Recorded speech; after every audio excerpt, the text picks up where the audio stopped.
Bendito Padre y Dios, te damos gracias por permitirnos reunirnos una vez más. Te damos gracias por la salvación, Señor. Te damos gracias por tu amor, por tu espíritu, por tu bondad, por tu misericordia, Padre Santo.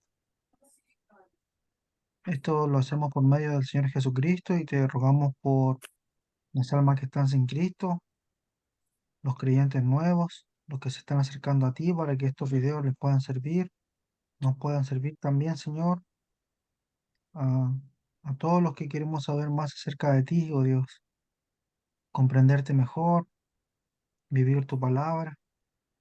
Ayúdanos, oh Dios. Te pedimos por el hermano para que tú lo guíes, le ayudes en su salud y en todas las cosas, Señor, así como también a los oyentes. Damos gracias por ponernos en este lugar, de esta manera. Gracias, Señor. En el nombre del Señor Jesús. Amén. Amén, Señor. Ya, muy bien. Vamos a comenzar entonces el capítulo 2 de Efesios. Vamos a empezar a leer desde el verso primero. Efesios 2:1. Dice así. Dice, y Él os dio vida a vosotros cuando estabais muertos en vuestros delitos y pecados, en los cuales anduvisteis en otro tiempo siguiendo la corriente de este mundo, conforme al príncipe de la potestad del aire, el espíritu que ahora opera en los hijos de desobediencia, entre los cuales también todos nosotros vivimos en otro tiempo, en los deseos de nuestra carne, haciendo la voluntad de la carne y de los pensamientos, y éramos por naturaleza hijos de ira, lo mismo que los demás. Pero Dios, que es rico en misericordia, por su gran amor con que nos amó, aun estando nosotros muertos en pecados, nos dio vida juntamente con Cristo. Por gracia sois salvos. Y juntamente con Él nos resucitó, y asimismo nos hizo sentar en los lugares celestiales con Cristo Jesús, para mostrar en los siglos venideros las abundantes riquezas de su gracia, en su bondad para con nosotros en Cristo Jesús. Porque por gracia sois salvos por medio de la fe, y esto no de vosotros, pues es don de Dios, no por obras para que nadie se gloríe, porque somos hechura suya, creados en Cristo Jesús para buenas obras, las cuales Dios preparó de antemano para que anduviésemos en ellas. Hasta ahí nomás, vamos a leer ahora. Habíamos dicho que en el capítulo 2, especialmente del versículo 11 en adelante, está hablando del primer punto que el apóstol Pablo está orando para que ellos sepan cuál es la esperanza a que él los ha llamado. Entonces, aquí en el del versículo 1 al 10 está en preparación el tema y está hablando lo que él tuvo que hacer, su intervención para que esa esperanza pueda llegar a ser real. Entonces, primero habla de eso, no habla solamente de la esperanza rápidamente, sino que habla de lo que él hizo y después está hablando de lo que él hace con respecto al, al lugar que tienen de preeminencia, por así decirlo, de privilegio que tienen los judíos, y que los gentiles estaban fuera, pero ahora están dentro en esta nueva creación que es del versículo, especialmente del versículo 15 en adelante. Pero aquí está lo que él hizo previamente, su intervención para preparar el camino hacia esta nueva creación que es llamada la iglesia, ¿verdad? El cuerpo de Cristo, en el capítulo primero. Como dice en el verso 22, capítulo 1. Y sometió todas las cosas bajo sus pies y lo dio por cabeza sobre todas las cosas a la iglesia. Entonces, aquí está, en el capítulo 2 está diciendo cómo se formó la iglesia, cómo fue ese llamado, porque iglesia significa llamar para eh, una convención o una asamblea o un tema específico. Entonces, él llama por el evangelio y saca un grupo especial para y lo reúne, y en este caso en la iglesia. En otros casos se usa como asamblea, como convención, aquí en la iglesia. Entonces, el verso primero comienza de esa manera, en cuanto a la esperanza, ¿qué es lo que él hizo? Su intervención. Veamos, el verso primero dice así: y él os dio vida a vosotros cuando estabais muertos en vuestros delitos y pecados. Aquí cuando dice os dio vida, no aparece aquí en el verso primero, sino que lo copian del verso 5, donde dice, aún estando nosotros muertos en pecado, nos dio vida. Ahí sí habla que nos dio vida, pero aquí en el verso primero no aparece en los mejores textos, aunque lo agregan aquí en este texto de la Reina Valera, lo agregan teniendo otra base original, entonces le ponen y él os dio vida, pero deberíamos leerlo así. Y él a vosotros cuando estabais muertos o estando muertos en vuestros delitos y pecados. Entonces, lo primero que está diciendo, no está hablando de inmediato que le dio vida, sino está hablando de la condición en la que estaban, primero, y después en el verso 5 habla de la intervención. Por eso dice en el verso 4, pero Dios que es rico en misericordia, es decir, a pesar de estar muertos, Dios que es rico en misericordia, interviene. Por eso aquí, en realidad, es mejor no tomar en cuenta el término que dio vida, sino hasta el versículo 5, porque aquí está hablando de la parte negativa, la parte oscura, como Romanos 1 y 2, donde habla de la parte oscura del hombre, y en el capítulo 3 comienza la intervención divina. Dice así entonces, y él, estando, o a vosotros, estando muertos en delitos y pecados, o en vuestros delitos y pecados. Esa es la condición que estaba. Entonces, el problema de los gentiles, ya, porque aquí está hablando especialmente de los gentiles, hablo a vosotros gentiles, es la situación en la que estaban. Pero la situación en la que estaban era por su propia naturaleza, su realidad, que eran los delitos y los pecados. Esa era la realidad. Entonces, ellos estando muertos. ¿Ya? Miren, del versículo 1 al 3 habla del pasado, ¿ya? De la situación de los gentiles en el pasado. Del 4 al 6 habla del presente, lo que él ha hecho en Cristo, y del 7 en adelante habla del futuro, ¿verdad? Habla del futuro en el sentido de lo que él va a mostrar en los siglos venideros. Entonces, del versículo 1 al 3, lo mismo que vimos ahí en el capítulo 1, del versículo 3 al 14, que estaba el pasado, el presente y el futuro, aquí igual. Entonces, eso ayuda un poquito. Del 1 al 3 presente, del 4 al 6, o sea, del 1 al 3 el pasado, del 4 al 6 el presente y del 7 al 10 del futuro. Puede haber algunas distinciones, pero algunas cosas ahí que pueden aparecer dentro del futuro puede ser el pasado, pero es lo que más se marca. Entonces dice, y él, estando vosotros muertos. Ese es el problema, muertos. Y muertos aquí está hablando de una realidad en que estábamos todos los gentiles, no judíos, es decir, separados de Dios. Pero no solamente separados de Dios, sino que espiritualmente muertos, y actuábamos como muertos, lejos de Dios. Dice, en vuestros delitos y en vuestros pecados. Entonces, esa muerte es por el hecho de estar separado de quien es la fuente de vida, que es Dios mismo. Él es la fuente de vida, y el estar separado de Él, de esa fuente, ya es la muerte. Entonces, no había vida, en absoluto nada, nada de vida. Si usted, por ejemplo, a un muerto físico lo mueve, no pasa nada. Si a usted, una persona muerta espiritual, le habla de Dios, no pasa nada.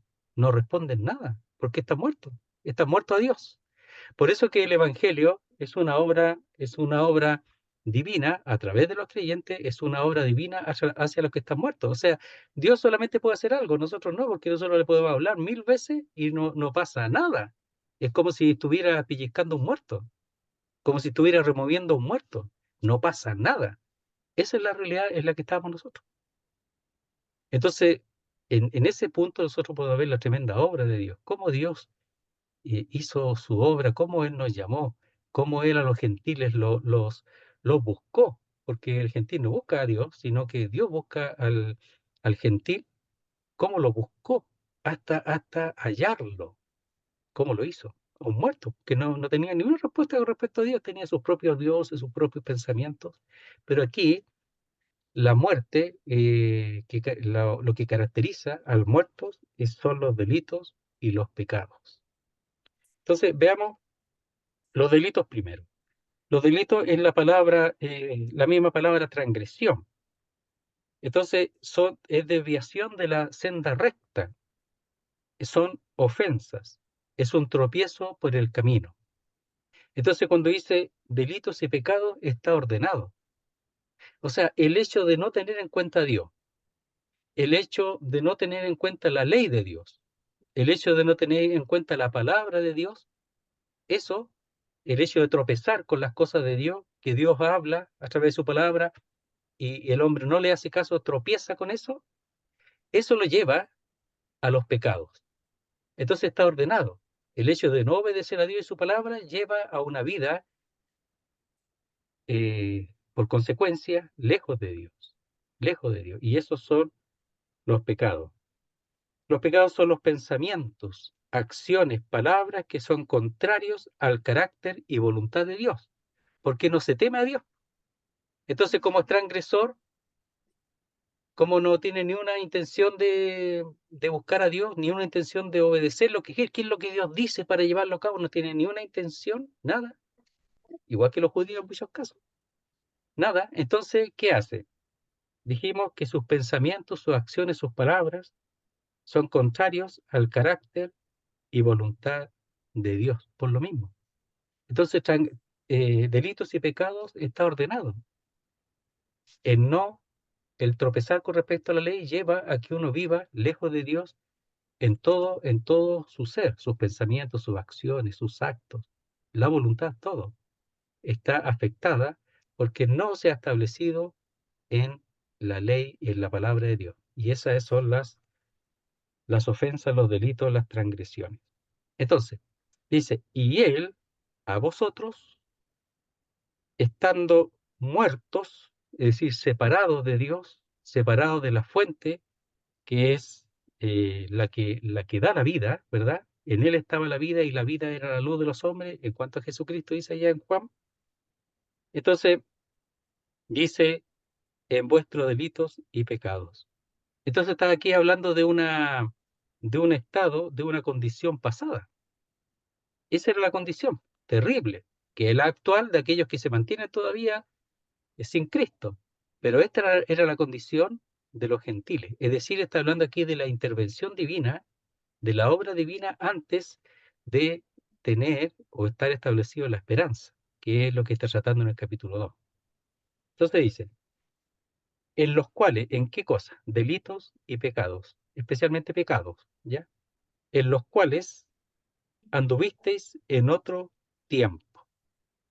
Entonces hubo un tiempo en que los creyentes a los cuales se dirige en las iglesias del Asia Menor, llevaban una vida totalmente lejos de Dios, en pecados. Por causa de no obedecer la palabra de Dios, de haber tropezar con respecto a Dios y a sus mandamientos, ellos ahora viven en los pecados. Y andar es el mismo término que está hablando de la conducción de la vida o del estilo de vida.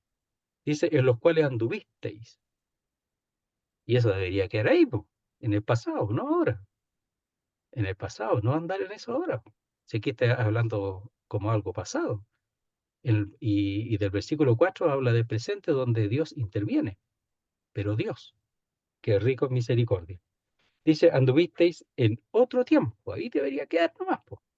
Ya no andar igual. Dice, siguiendo la corriente de este mundo. Mire, veamos un poquito en Tito capítulo 3 para ver lo que dice Pablo, ¿ya?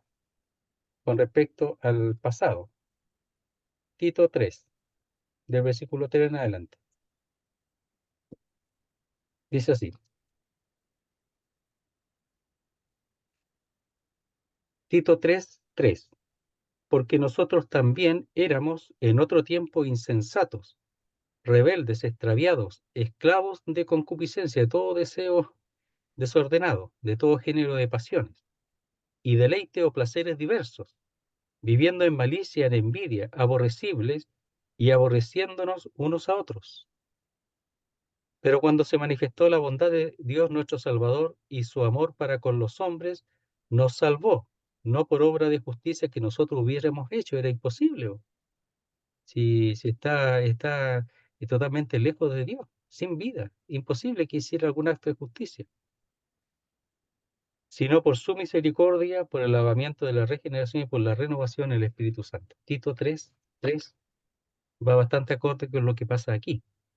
Entonces Pablo está hablando de él, ¿verdad? De los que ahora son creyentes, de los siervos que ahora se incluye, ¿ya?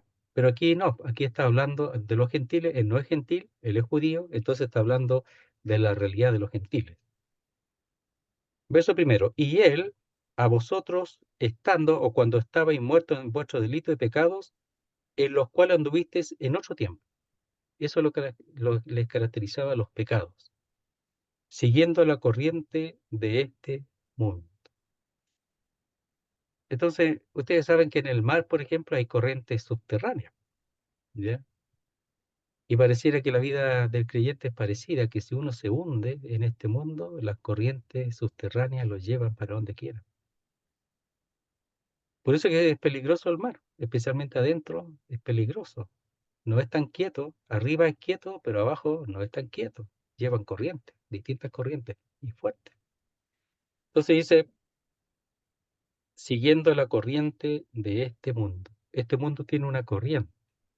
Y esa corriente no es la palabra de Dios, no es la palabra de Dios. Hermano, no tenemos que engañarnos. Y cualquiera que escuche no tiene que engañarse. Este mundo no, la corriente no es la palabra de Dios, no es la verdad de Dios, no es. Entonces dice, siguiendo la corriente de este mundo, en armonía el curso de este siglo o en armonía con la forma de la época. Entonces, fíjese que hay distintas épocas. El mal, se puede decir, cada vez va aumentando más, pero también tenemos que pensar en el pasado, en el tiempo de Noé, que el mal era terrible, ya que el mal subió de punta delante de Dios, o sea, llegó a la presencia de Dios el mal, y el olfato, el olor del mal llegó y llegó delante de Dios. Cuando algo se está echando a perder, se está pudriendo, y llega, ¿no es cierto?, el olor. Uno puede pensar, a Dios llegó eso, ahí delante de Dios llegó, estaba podrido, había una podredumbre terrible en el mundo, y llegó delante de Dios, y por eso Él intervino. Entonces dice, siguiendo la corriente de este siglo o de este mundo, conforme o según. Ah, es que hay uno que el que guía la orquesta está, po. Hay uno que es el director de orquesta de este siglo, de este mundo, de esta corriente. ¿Quién es? Conforme al príncipe de la potestad del aire. Entonces, aquí está hablando de uno que es el príncipe o el principal, esa es la palabra, el principal o príncipe Rosa María, de ¿no la vio los tres potestad, morados allá en Melgar? de la potestad del aire. Entonces, Yo cuando pienso habla que se me quedaron porque aquí no los encuentro, los he buscado. en Manater, el Perdón, perdón, perdón. por favor, gracias. Sí, se abre los micrófonos. Entonces, como digo, yo prefiero no cerrarlos para que cuando pueden intervenir, lo pueden hacer libremente. Entonces dice, Hermano, sí, a propósito, disculpa, sí, consulta.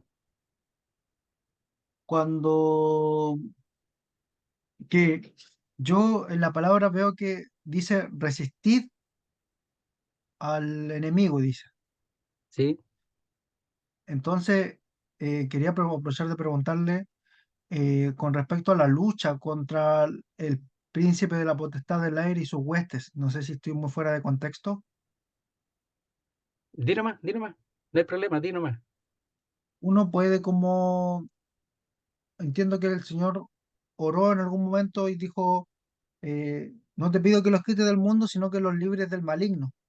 Sí, en Juan, Entonces uno como, sí, en Juan, en la oración sacerdotal, si no mal sí, recuerdo, sí, Juan 17, sí, y entonces uno, como hijo de Dios, uno, ¿qué debe hacer y qué no debe hacer en el caso de la lucha, como lo vamos a ver más adelante en Efesios 6? En caso de la lucha contra la hueste espiritual de la maldad, por ejemplo, le pongo un ejemplo, yo reprendo al enemigo, que eso se escucha mucho en diferentes lugares, en el nombre poderoso del Señor, no sé, por ejemplo, los apóstoles echaban fuera demonios o tenían autoridad sobre ellos, entonces, en su conocimiento, ¿cómo uno puede tener una lucha guiada, por supuesto, guiada por el Espíritu, pero qué cosas puede hacer y qué no puede hacer con la potestad del aire, con el príncipe y su hueste? Claro, aquí, por ejemplo, está hablando de la realidad nuestra antes de conocer al Señor, de los gentiles, y después, en la segunda parte, está hablando de nuestra responsabilidad, y entre esas está el conocimiento de la actuación del enemigo. Y la única manera, eso de yo reprendo al diablo, todo, el diablo lo controla. El que dice eso, sin poder, sin la palabra de Dios, el diablo lo controla, lo tiene dominado, o sea, no pasa nada, ¿ya? Son palabras nomás al aire y son perdidas. Yo no hablo de la intención, lo que pasa es que ellos le enseñan eso y piensan que debe hacerlo así. Si a nosotros nos hubiera enseñado así, lo estaríamos haciendo cada rato, reprendiendo al diablo y el diablo haría lo que quisiera con nosotros. Es mejor establecerse en la Biblia y el capítulo 6 está hablando cómo tomar toda la armadura de Dios. Es que no hay otra forma, ¿ya? Por ejemplo, previo a eso, habla en el capítulo 5, dice así. Dice, verso 16, dice, aprovechando, 5:16, aprovechando bien el tiempo porque los días son malos, ¿ya? Aquí son los días malos, el tiempo, la actualidad. En el capítulo 6 habla de el día malo, ¿ya? Está hablando del momento en que el diablo se tira con todo, ¿ya? El día de ataque, el diablo, resistirlo, ¿ya? Con la armadura divina, con las cosas de Dios, no con las del hombre. Entonces, aprovechando bien el tiempo porque los días son malos, los días son malos, ¿ya? En el sentido de que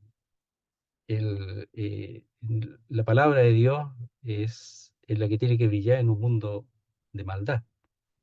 Por tanto, no Entonces, seáis, dice, por tanto, no seáis insensato, sino entendido de cuál sea la voluntad del Señor. ¿Y cómo lo voy a saber? Estudiando la Biblia. No sí. os embriaguéis con vino en lo cual hay disolución. Y cuando dice eso, está procurando establecer una forma, ya, una forma de cómo yo debo de establecerme en las cosas de Dios, dice, antes bien ser lleno del Espíritu, es decir, controlado por el Espíritu, no por el vino. Entonces está hablando de quién me tiene que controlar a mí. ¿Quién me tiene que controlar? Yo tengo que dejarme controlar por el Espíritu, no por el vino. Entonces, cuando uno es lleno del Espíritu, es decir, está siendo controlado por el Espíritu, el diablo no tiene nada que hacer. Cuando el Espíritu llevó al Señor al desierto, el diablo no tuvo nada que hacer, porque no solo lo llevó, sino él se dejaba controlar por el Espíritu. Y nosotros tenemos que aprender eso. Si somos Ujú. vencidos, si somos vencidos, ¿ya? No tenemos que usar la artimaña de los religiosos, reprender al diablo, sí, no pasa nada con eso. Lo que tenemos que hacer cuando somos vencidos, nosotros tenemos que dar cuenta, bueno, parece que en realidad no me he llenado de las cosas de Dios, por eso el diablo está haciendo lo que quiere conmigo. Y no hay otra conclusión. Ujú. No porque el Espíritu habite en nosotros estamos listos, no, no es así. Hay una responsabilidad. El ser santo no es lo mismo, es un estado delante de Dios, la santificación es distinta. Mm. Y la consagración es otra cosa, Dios consagra. Entonces, en el fondo, cuando dice uno, ¿qué debe hacer uno? No, pues uno tiene que correr a la Biblia, po. Pero a la Biblia, pues, ni siquiera orar. Tienes que llenarte de la Biblia después si quieres orar, pero llénate de la Biblia primero, de las verdades de la Biblia. Eso tienes que hacer. Por eso mantener un estudio constante es guarda, guarda. Y eso es lo que uno desea, que los creyentes aprendan a mantener un estudio constante de la palabra de Dios. Y cuando mantienen un estudio constante de la palabra de Dios, el diablo no puede hacer mucho porque la palabra de Dios es la que en uno, por su espíritu, es la que reprende al diablo. Pero no mi palabra sin el espíritu de Dios. Ya, ¿Se entiende? sí, Entonces este texto, no os embriaguéis con vino, en lo cual hay disolución. Es decir, controlado por el vino no pasa nada, ya todo se pierde. Antes bien, sed llenos del espíritu, es decir, controlado por el espíritu. No lleno de vino, sino del espíritu. Y lleno del espíritu es algo que se hace constantemente. Por eso dice, y siendo lleno del espíritu. Y cuando yo estudio, Dios no miente. Él va llenando con el espíritu o del espíritu al creyente. Él no miente. No hay nada perdido, nada se pierde cuando uno está delante de la Biblia. Eh, Uno va siendo llenado. Eso es así. Y lejos de la Biblia, no, pues.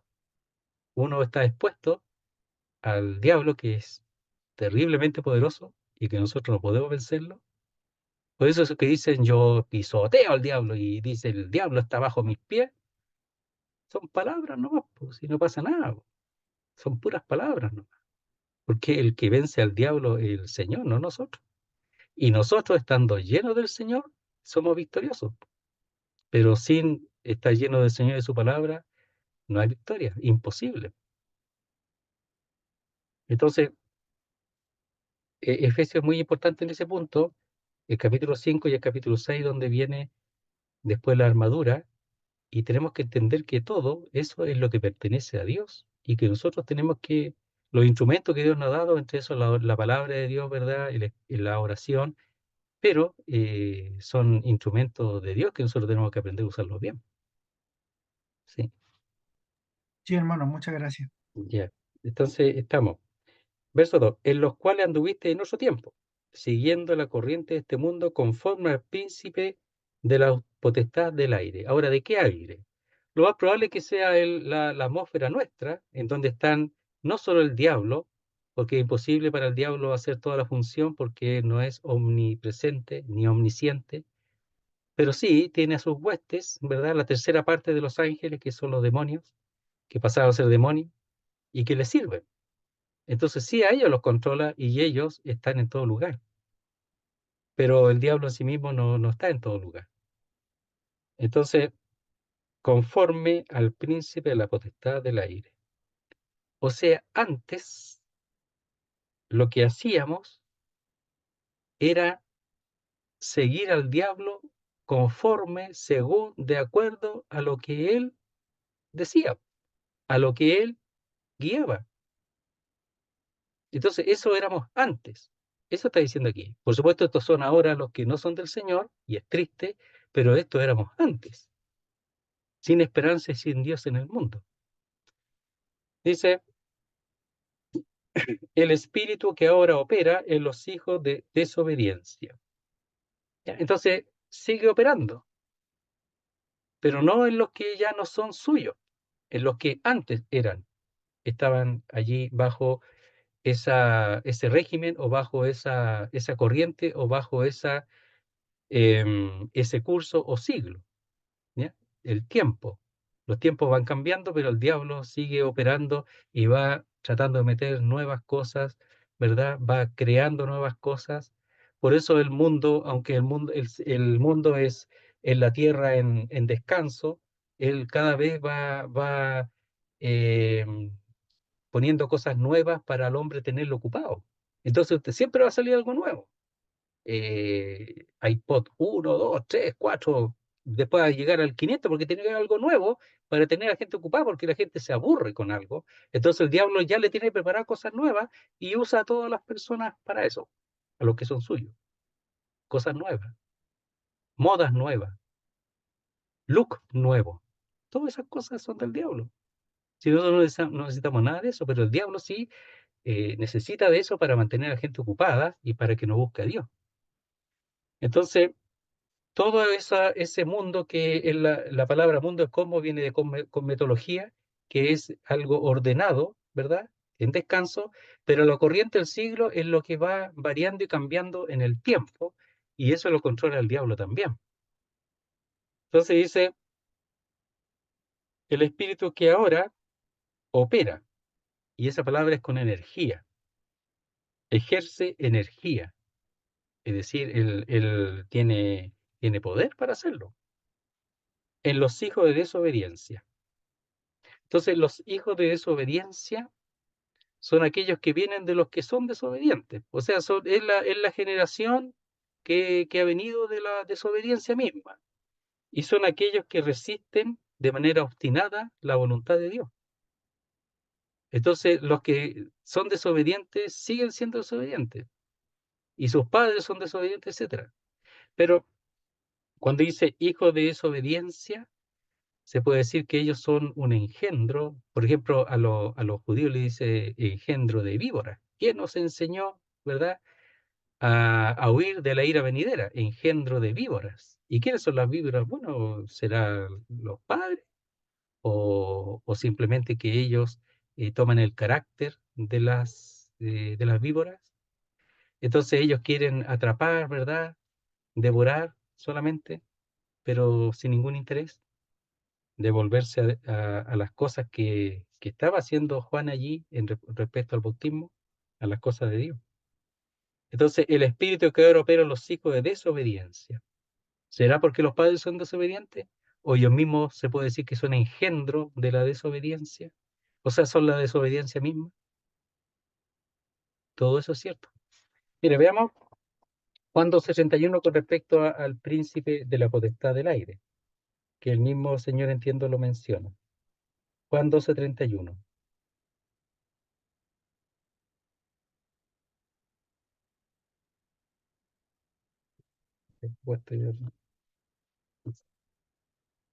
Dice así. Dice, ahora es el juicio de este mundo. Ahora el príncipe de este mundo será echado fuera. O sea, el Señor nunca le quitó el lugar mientras estuvo aquí. Nunca. Si el diablo va a ser atado en los 1000 años, cuando el Señor reine. Pero nunca le quitó su autoridad, que el mismo hombre le abrió la puerta al diablo para tener esa autoridad.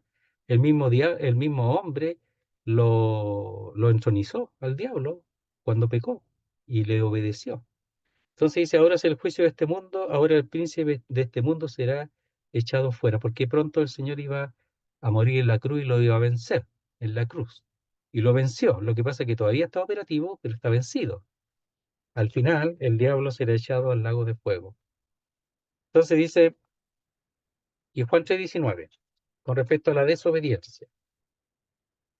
Juan 3:19, para que quede en nuestra mente esos textos también, que ayudan. Dice así, dice, y esta es la condenación, que la luz vino al mundo, y los hombres amaron más las tinieblas que la luz, porque sus obras eran malas. Es decir, no querían que sus obras fueran puestas a la luz. Por eso todo, por ejemplo, usted ven donde está el pecado, la inmundicia más extrema, todo es a la oscuridad, nunca es a la luz. Todas las maldades se hacen en la noche, los asaltos, ¿verdad? Las violaciones, todo en la noche.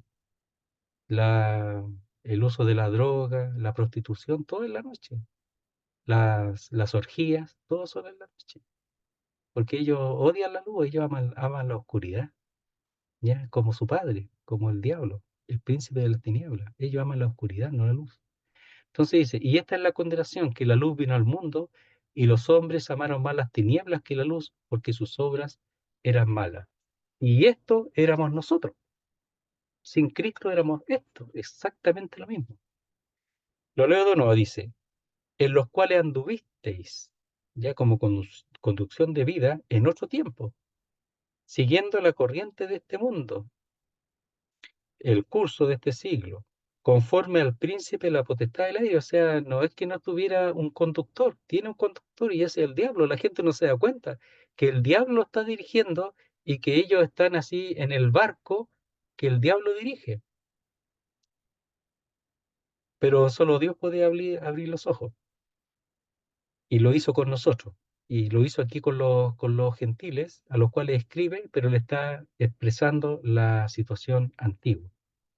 El espíritu que ahora, o sea, sigue operando, está totalmente vigente, está totalmente permitido por Dios todavía, opera en los hijos de desobediencia. Entonces uno dice, una persona dice, bueno, ¿por qué Dios no hace algo? Pero si ya lo hizo ya.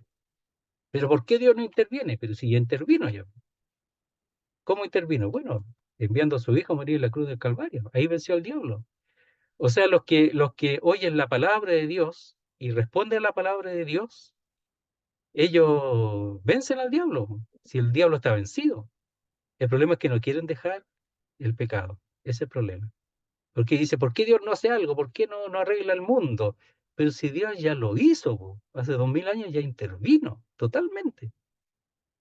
Y venció al diablo, venció al mundo, venció a la ley, venció a la carne, venció al pecado, venció allí. Está listo. Versículo 3. Sigue confirmando el hecho de que está hablando de los que antes eran y ahora ya no. Entre los cuales también todos nosotros vivimos en otro tiempo en los deseos de nuestra carne. Claro, entonces los deseos eran naturales nomás, pues no habían deseos espirituales, eran todos naturales. Entonces dice, los cuales también todos nosotros eh, vivimos o conduciéndonos, esa es la palabra, estábamos siendo conducidos o nos conducíamos en otro tiempo pasado en los deseos de nuestra carne, en las ambiciones, codicias y pasiones de nuestra carne. Eso era lo que nos controlaba a nosotros, eso es lo que nos llevaba. Y eso es lo que sucede con los que ahora están en la condición que los creyentes aquí, a los cuales escribe el apóstol Pablo, estaban antes. Y de los pensamientos. O sea, no es solamente o sea, la conducción era porque estaba controlada también la mente. ¿En qué pensábamos antes? Pensábamos cómo hacer más maldades, pensábamos cómo satisfacer nuestros deseos, pensábamos eso, ¿no? Hay hombres que piensan cómo tener más dinero para satisfacerse, otros piensan cómo tener otro tipo de actividades, de cosas para satisfacerse a sí mismos y no buscan a Dios. Y éramos por naturaleza hijos de ira, lo mismo que los demás. Entonces cuando dice hijo de desobediencia, hijo de ira, es que el padre era la desobediencia y el padre era la ira. Eso está diciendo porque diciendo hijo de ira. Pero también se puede decir que ellos estaban expuestos a la ira de Dios, porque eran hijos de ira, eran descendientes de la ira. Entonces la ira de Dios que desciende desde el cielo es para ellos también. No siento necesario que sea así, porque la ira de Dios cayó sobre el Hijo de Dios en la cruz del Calvario. Pero como ellos no se establecen en eso y siguen igual, entonces son hijos de ira. Y dice, haciendo la voluntad de la carne y de los pensamientos, y éramos por naturaleza, de forma natural.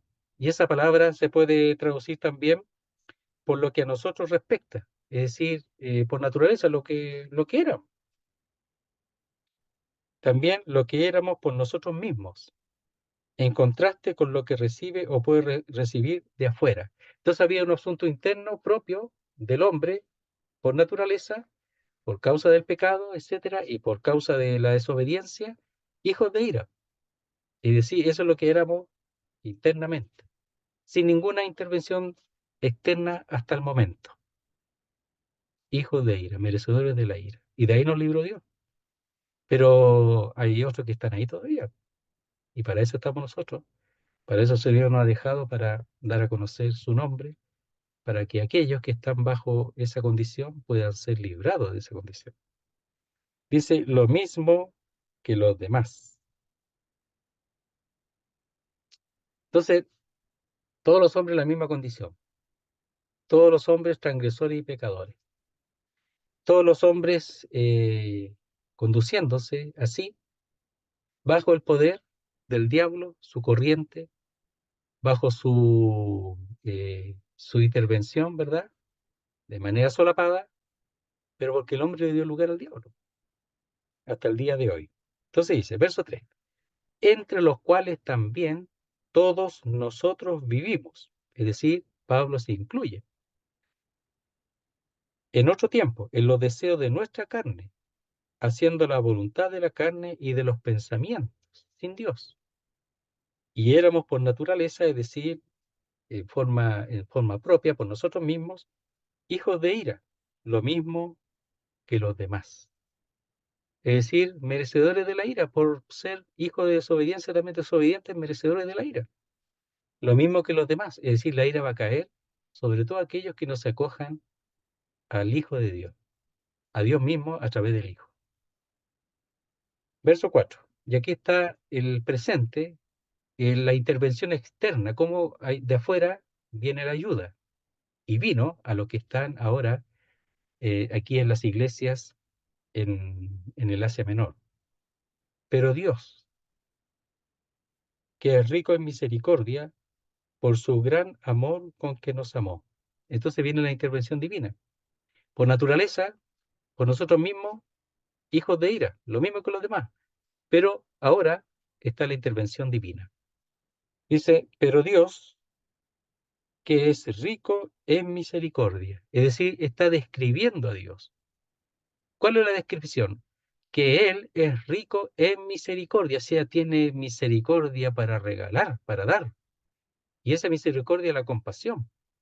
Él no solamente es Dios de compasión, ¿verdad? Como leímos ahí en segunda a los Corintios, lo voy a ver solamente. Dice, Padre de misericordias y Dios de toda consolación. ¿Ya? Y ahí la palabra misericordia en 1:3 de segunda a los Corintios, Padre de misericordia y Dios de toda consolación, es las compasiones, las misericordias. Pero aquí dice, pero Dios. Aquí está Dios, po. Todavía no está terminando, pero está Dios aquí, po, que es rico en misericordia, en compasión. Él, ¿verdad?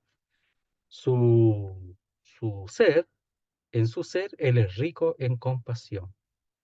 Y un Dios que es rico en compasión, lo único que va a desear es poder expresar esa compasión a quien lo necesita. Si Él no podía dejar de expresarse, no podía dejar de ser misericordioso, compasivo, porque eso lo tiene de sobra, y Él, siendo Dios, está para poder entregar eso. Por ejemplo, alguna gente dice, personas dicen, yo tengo amor para entregar. No importa la forma que lo diga, yo tengo mucho amor para entregar. O dicen de otro, o alguien dice de otro, esa persona tiene tanto amor para entregar. Lo tiene, po. No importa si está bien o está mal, pero lo tiene para entregar. Y busca cómo hacer bien, etcétera. Bueno, esto es Dios, pero a un nivel perfecto y mucho mayor. Pero Dios, que es rico en misericordia o en compasiones, por su gran amor, por su mucho amor con que nos amó. Bueno, ¿cuándo nos amó? ¿Cuando creí? ¿O antes? ¿Cuándo nos amó? Pregunto. Antes, Antes, po. desde antes de la fundación del mundo. Entonces nos amó antes, ¿ya? Por su gran amor con que nos amó. Entonces, la compasión tiene que ver con el hecho de la necesidad de la persona. Él es compasivo, misericordioso y compasivo. Ve las miserias, ve la necesidad de la gente. Entonces Él es rico en compasión y ve esa necesidad. Y aplica el amor, por su gran amor que nos amó. Y Él en su carácter y en su atributo es amor. Dios es amor. Entonces dice, es un amor incondicional, orientado hacia quienes nunca merecieron tal afecto, no siendo un amor de correspondencia. O sea, él no esperaba correspondencia. Él entrega lo que tiene y nos ama aún estando nosotros lejos.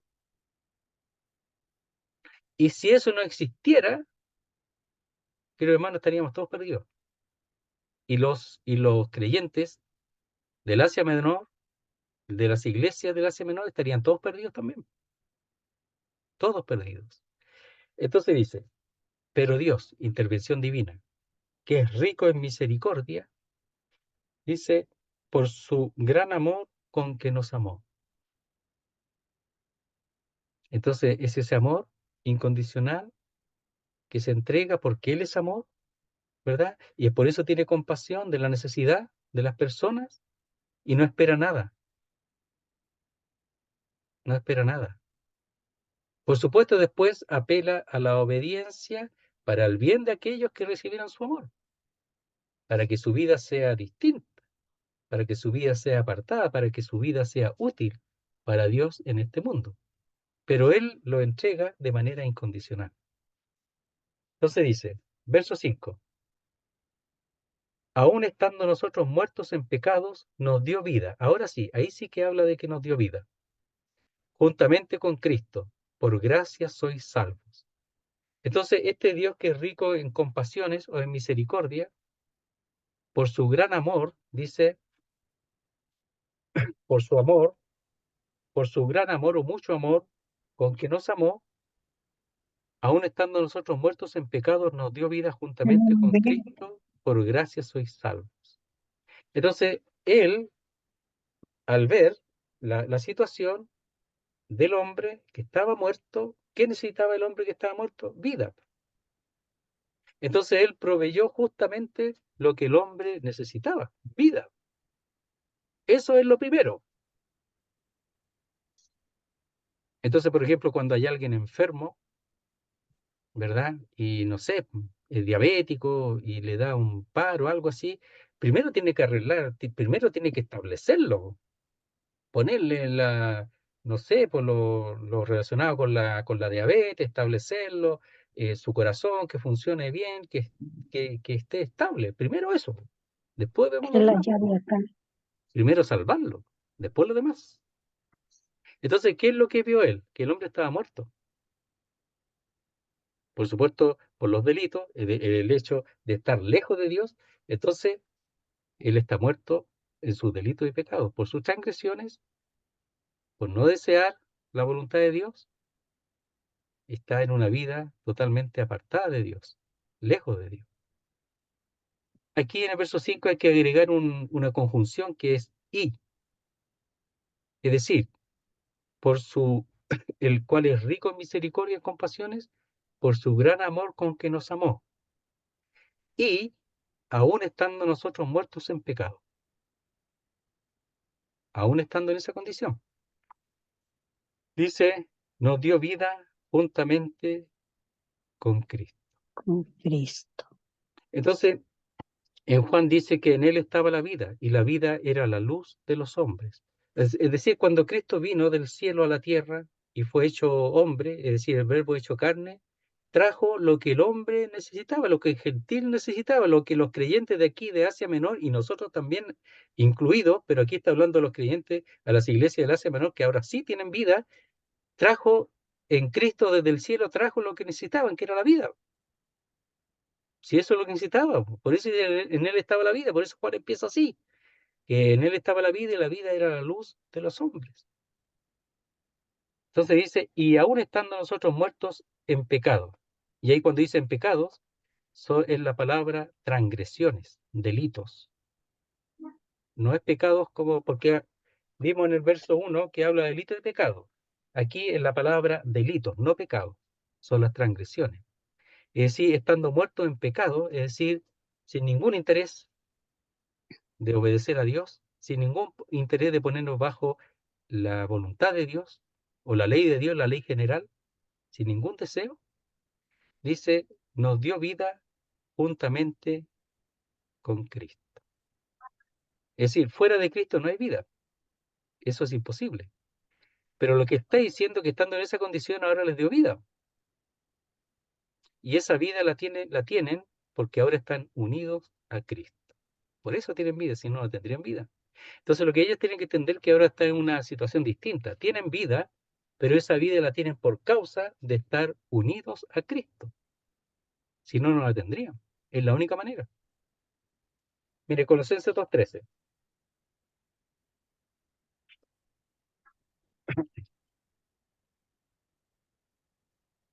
Colosenses 2:13 dice así: y a vosotros, estando muertos en pecados, y ahí también la palabra transgresiones, en transgresiones, o sea, lo que pasa es que los otros pecados, como lo definimos ahí, los pensamientos, acciones, palabras que son contrarios al carácter y voluntad de Dios, eso que resulta, y resulta por el hecho de las transgresiones, es decir, por caer fuera de la ley de Dios, en el sentido de la voluntad de Dios. Entonces dice, y a vosotros estando muertos en transgresiones o por causa de las transgresiones, y en la incircuncisión de vuestra carne, os dio vida juntamente con él. ¿Con quién? Con Cristo, perdonándoos todos los pecados, todos.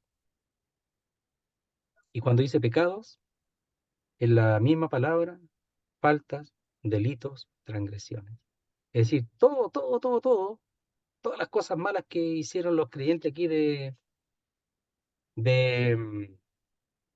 del Asia Menor, de la iglesia del Asia Menor, y allá los de Colosas, les perdonó todo, todas las chambonadas, ya, todos los errores, todas las faltas, todo el deseo de no hacer la voluntad de Dios, de no querer a Dios, de querer hacer su propia vida, todo eso lo perdonó, todo. Entonces, ahora dice, y aún estando nosotros muertos en pecados, que son los delitos, las transgresiones, nos dio vida juntamente con Cristo. Y entre paréntesis dice, por gracia soy salvo. ¿Por qué dice eso? Bueno, lo está diciendo porque está expresando una situación definitiva, una realidad definida y definitiva, no cambia. Dice, por gracia soy salvo. Y lo que quiere enfatizar es que eso no cambia, porque el estar en Cristo es un estado, es un estado, es un locativo, es decir, es donde uno está localizado, pero es un estado que no cambia. Ahora se está en un nuevo ambiente. Y eso es lo que está diciendo cuando dice, por gracia sois salvos, es que fuimos salvos y lo seremos por siempre. Porque está en una forma en que desde el momento que uno creyó que uno es salvo, sigue las consecuencias de esa salvación en el presente y por siempre. Por eso dice, por gracia sois salvos, se usa ese tiempo que es el perfecto para expresar algo definitivo que aconteció en un momento, pero que permanece sus consecuencias hasta el presente y hasta el final. Y es por eso que nosotros podemos disfrutar de nuestra salvación. ¿Se imaginan ustedes, tristemente, aquellos que le enseñan así, uno no habla de mala intención, le enseñan así, que piensa que la salvación se pierde? Primero tienen que tenerla, porque uno no puede perder algo que no tiene. Pero si realmente fueran salvos, ellos piensan que pueden perderla. Entonces tienen una obligación media, eh, eh, ¿cómo se puede decir? Una tensión extra para no perder la salvación y eso lo obliga o se obligan a tener una actitud religiosa o permanente para no perder la salvación. Ahora, si son salvos, no la van a perder. Si no son salvos y son meramente religiosos, no la van a, tampoco la van a perder porque nunca la han tenido. Pero aquí está diciendo que habiendo recibido vida juntamente con Cristo, y todo eso el Señor lo planificó, ¿verdad? Desde antes de la fundación del mundo, como hemos expresado previamente, porque Cristo es reconocido, ¿verdad? Es conocido desde antes de la fundación del mundo el, el sacrificio. Entonces dice ahora lo lleva a cabo a través de su obra en la cruz del Calvario y dice, nos dio vida juntamente con Cristo. Por gracia soy salvo. Entonces, por gracia soy salvo, es sumamente importante. Habla de algo definitivo, que no cambia y no va a cambiar nunca.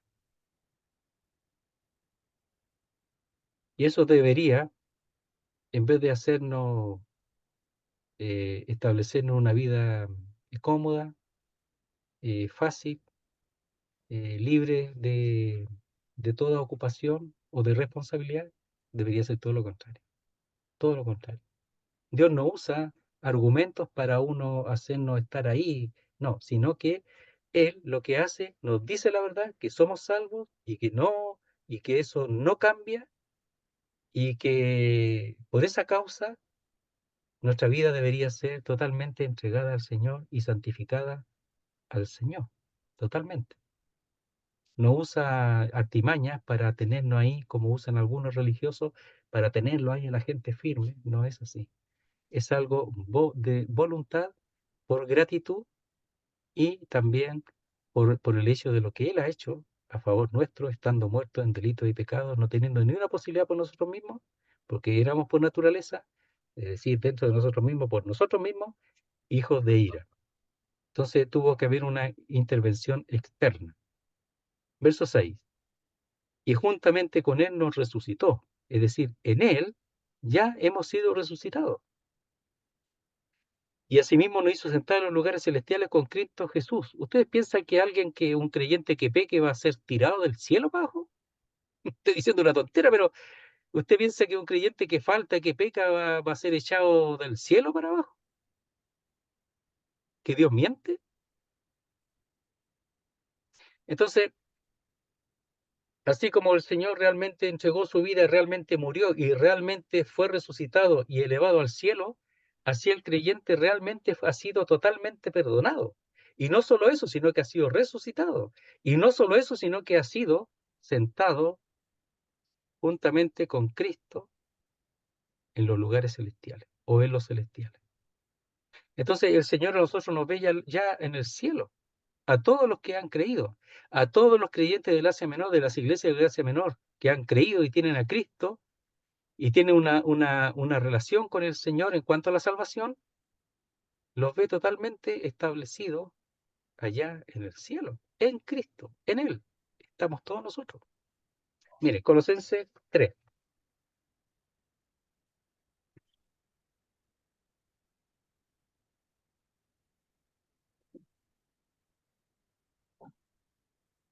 Dice verso 3, 3:3.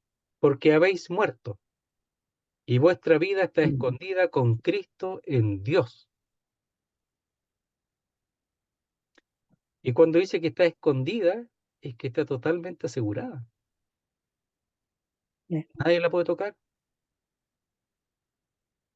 Dice las ovejas que están en su mano y en la mano de su padre, están así totalmente aseguradas. Entonces, cuando la vida está escondida en Cristo, ¿quién va a entrar ahí? Y en Dios, con Cristo en Dios, ¿quién va a meterse ahí? Nadie. Totalmente asegurada. Y aquí habla que está asegurada como un tesoro.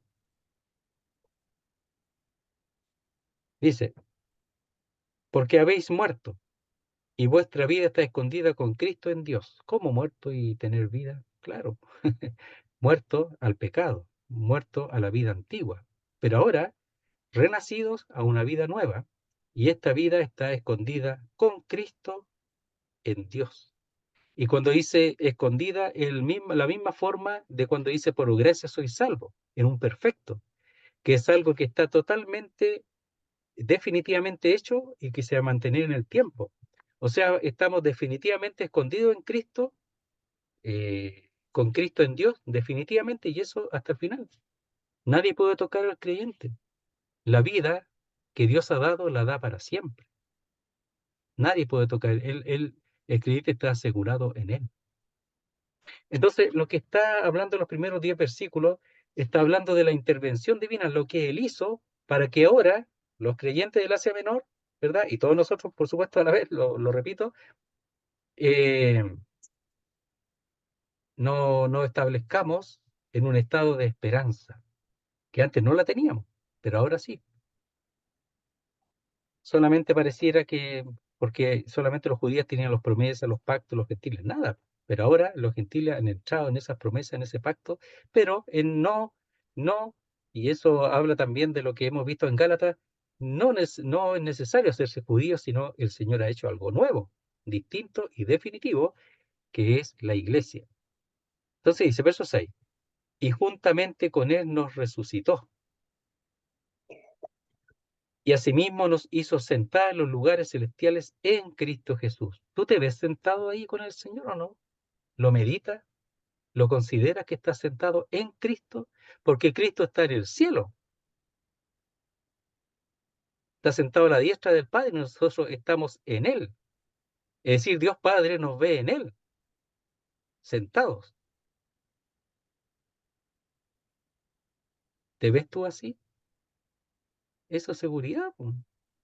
Sí, querido hermano, si no hay nada más seguro que la salvación. Todo lo otro podemos perderlo, no importa.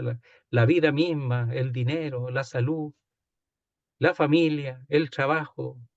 Podemos perder todo. Pero lo único que está seguro es la vida. Y es triste que algunos, incluso eso, piensan que pueden perderla. Porque es lo único que puede el hombre tener seguro en este mundo, es la vida que Dios da. Y él expresa de distintas maneras el hecho de que eso es así. Y aún así, algunos dudan de la salvación segura. Estamos seguros en Él.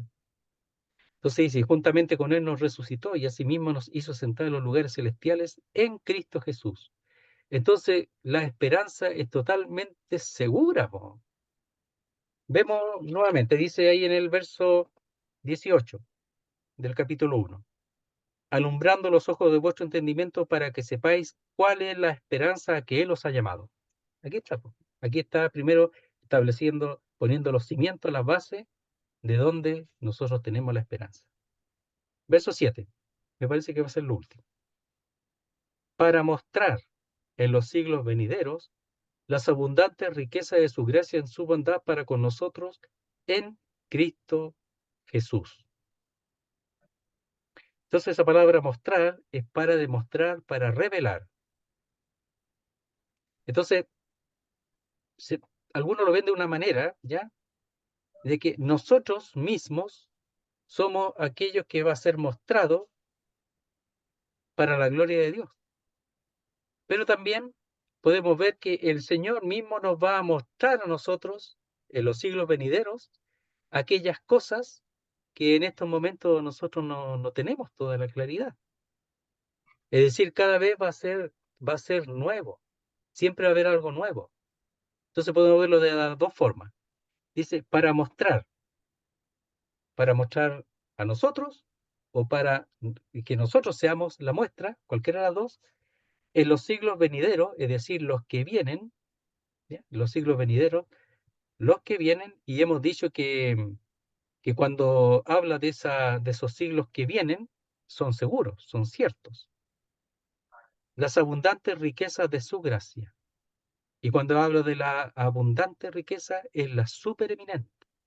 Se forma de dos palabras. Esa supereminente o abundante es arrojar más allá, es decir, mucho más allá de lo que nosotros podemos llegar a pensar.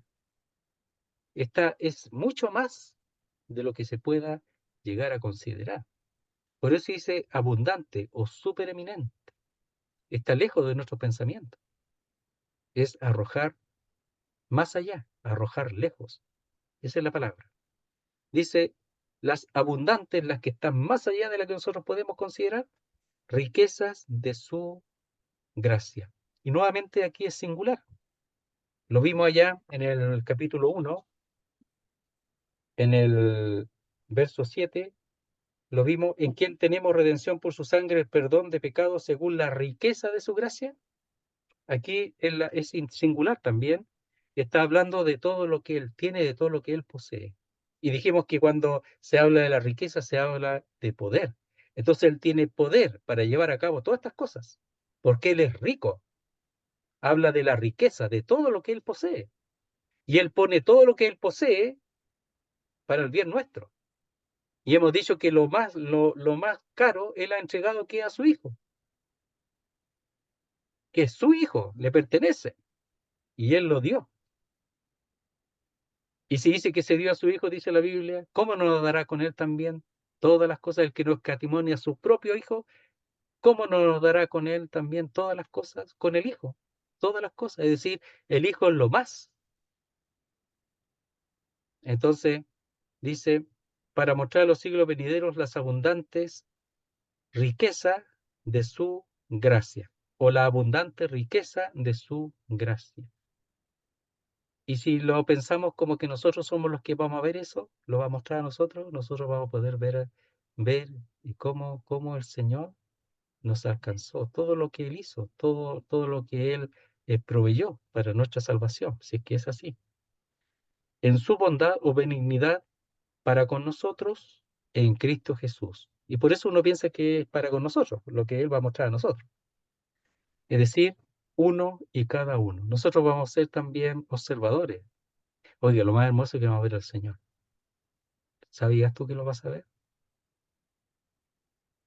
¿Vas a ver al Señor o no? Si está establecido en esta seguridad que habla la Escritura aquí, en los primeros versículos que hemos visto, es que sí lo vas a ver, no hay duda. Pero también vamos a ver la manifestación de su gracia, como Él. Uno piensa que es eso, va a mostrar los siglos y vamos a tener muchos siglos porque es eterno para poder considerar cómo Él manifestó su compasión y su gran amor con que nos amó. Entonces dice, para mostrar en los siglos venideros las abundantes, la supereminente, ¿verdad? Riqueza de su gracia, en su bondad o benignidad para con nosotros, y todo esto en Cristo Jesús. El Cristo es el ungido de Dios, el que Él ha escogido, el que Él ha indicado desde el Antiguo Testamento, que no es solo para los judíos, sino también para nosotros, también para los gentiles. Y Jesús es el Dios hecho hombre, en donde nosotros podemos conocer a Dios porque Él reveló a Dios. Y esta, a través de la palabra de Dios, nosotros podemos conocer más y más a Dios, a nuestro Salvador. Dios nuestro Salvador, porque Él es el Salvador y que ha enviado a su Hijo al quien ha provisto esta salvación tan grande. Muy bien, entonces estamos viendo en los primeros 10 versículos eso, el fundamento de lo que Él hizo para que nosotros podamos establecernos en la esperanza que es segura. Y lo vamos a ver ahí en el verso 12, dice así: en aquel tiempo estabais sin Cristo, alejados de la ciudadanía de Israel y ajenos a los pactos de la promesa. No, los gentiles no tenían nada, sin esperanza y sin Dios en el mundo. Verso 13, pero ahora en Cristo Jesús, etcétera. Entonces la cosa cambió, pero aquí en los primeros versos está hablando de lo que Él hizo, cómo se movió el mismo Dios de amor, de gracia, de compasión, para establecernos en esa esperanza. Y después va a seguir avanzando con respecto a la nueva creación, ¿verdad? A ese nuevo hombre que es constituido de judíos y gentiles, este nuevo grupo que no está presentado en el Antiguo Testamento, pero sí está aquí ahora establecido y nosotros tenemos que entenderlo para saber cuál es nuestro lugar en este plan divino. Nosotros estamos en el plan divino, qué maravilloso, en su plan, el que Él hizo desde la eternidad. Nosotros entramos en ese plan y estamos sólidos, firmes en su plan. Muy bien, a ver, otra vez Carlito, te va a molestar. Con gusto, hermano. Ya, muy bien. Bendito Padre y Dios, te damos gracias, Señor, por habernos hecho pasar de las tinieblas a la luz admirable. Te damos gracias, Señor, por ese grande amor con que nos amaste, con esa misericordia que nos brindaste por medio de tu Hijo, nuestro Señor Jesucristo. Nombre glorioso, poderoso, nombre en el cual se doblará toda rodilla de los que están en el cielo y en la tierra y debajo de ella. Te damos gracias, Señor, porque tú venciste a Satanás allí en la cruz cuando dijiste consumado es. Te queremos pedir, Señor, por tu palabra que fue escuchada esta noche, para que haya cabida en los corazones, para que sea obedecida, practicada, para que nos sea de ánimo, de exhortación. Te damos gracias por el hermano, te pedimos para que tú lo guíes, lo bendigas, lo sanes, lo ayudes en todas las cosas, Señor. Sí, también por las familias aquí representadas, especialmente por la familia celestial. Te damos muchas gracias y te pedimos por las almas que están sin Cristo, Señor, para que, si es tu voluntad, nos uses para predicarles, porque ¿cómo creerán si no hay quien les predique? Ayúdanos, oh Dios. Te lo rogamos en el nombre del Señor Jesucristo. Amén. Amén, Señor. Amén, Padre. Muy bien, hermano. Amén, Señor. Muchísimas gracias.